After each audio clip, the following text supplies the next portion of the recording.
Hello. Uh, Today I'm back, uh, as always, and I wanted to analyze the opening few measures of Brian David Gilbert's rejected Old Bay jingle, just because I like this song and I really like how it starts. So let's just take a listen to the beginning to start off. Old Bay, old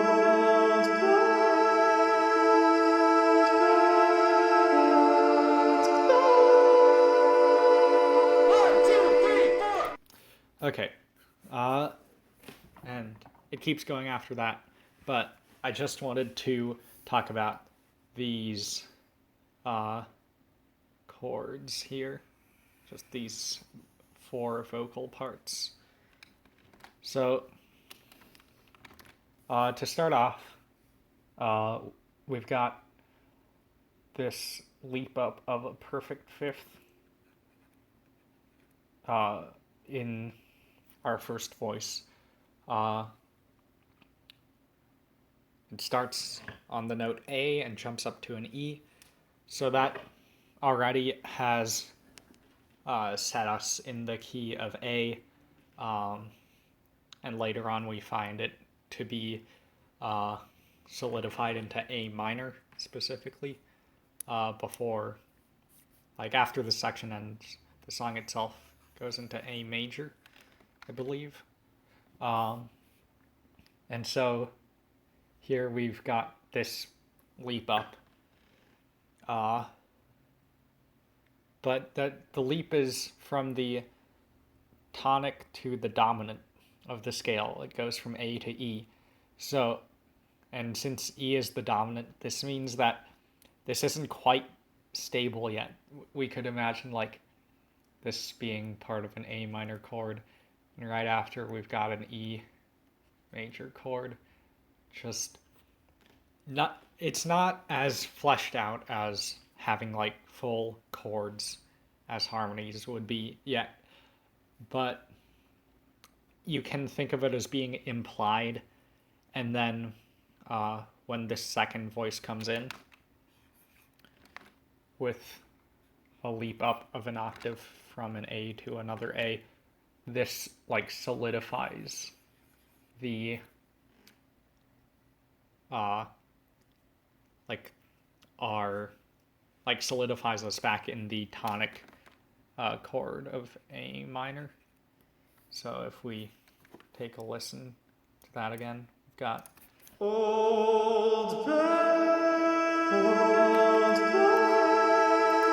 so yeah, so we've started, and when we get to the first bay here, that doesn't feel uh, like that feels kind of unstable, and by adding the A here, we sort of add a level of stability to it. I just realized I'm not working on a separate layer. I should probably do that first.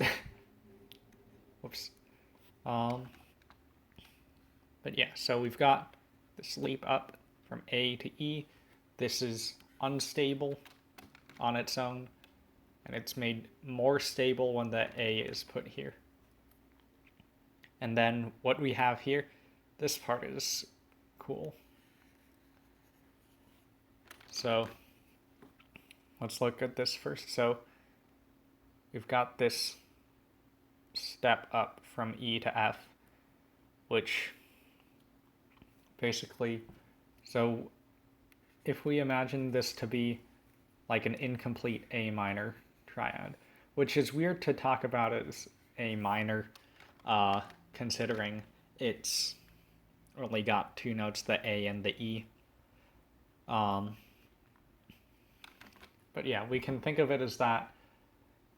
And then this, at first, this F might sound like a non-chord tone because it's the only note that's like articulated on the downbeat of this second full measure, because everything else is these other two notes are being held from the previous measure. But this note is actually the chord tone, and the note that doesn't belong is this E.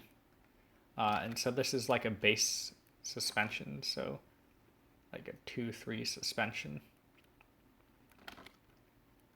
with this.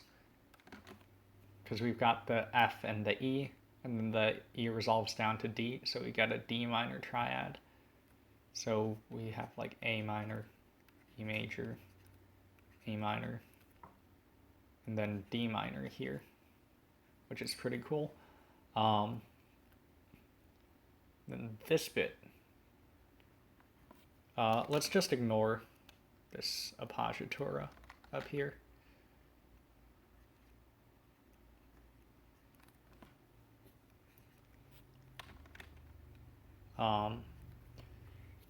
So basically what we have here until this section ends, we have the notes D, F, A, and B.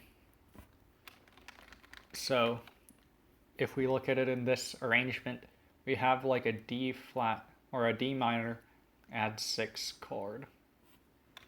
Let's say add 6. To be perfectly honest, I don't know the standard notation for it. I'm gonna say D minor major 6. And so what this is,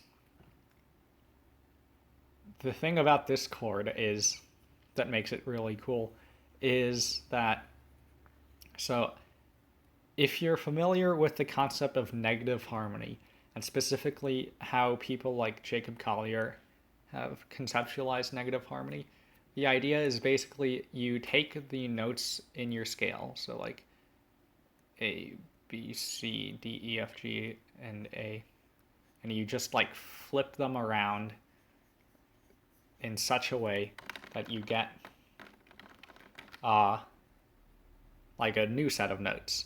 And so I'm not going to go through the process here, but what ends up happening is basically you have a second scale basically with its own chords that you can pull from, and the idea is the chords that you generate that way have the same like pull towards your tonic that the like corresponding normal chords would. So like if you took like a dominant 7th chord, let's say if you're in like F major and you have C, E, G, and B flat, this is a dominant 7th chord, C7, which is the dominant 7th of F. So this wants to resolve to F, this whole chord. And if we sort of like reflect that about the axis between F and C, so basically we imagine like having those notes F and C and just having a line basically of symmetry between them. So then when you reflect over it, the two end up taking each other's spots, and you've got like A and A flat there, so when you take major it turns into minor and stuff like that. When you do that and apply it to every note, apply the same like reflection to everything, what you end up with is essentially this chord, B flat, D flat, F, and G, I believe, which is so in this key, basically, B flat, D flat, and F spell out a minor 4 chord, and then this adds a major 6th on top of it. And the idea is that this chord, this new chord here, is like has the same sort of pull to F, the tonic, as this does, but like opposite. So it's approaching it from like below rather than above. So a perfect fifth down rather than a perfect fifth up. And that's the general idea with that. And so then with this D minor chord, what we have is, what we have is D minor is the four chord, is the minor four chord in A minor. And then when you add the major six, that essentially makes like the negative version of the dominant seventh, or like you could say like the minor or plagal equivalent of the dominant seventh chord. And so then the idea is that has this pull towards A, like the tonic of A, the same pull towards it that A, like that the E dominant seventh chord would. So we can, let's take one more listen to this. Old bell, old bell.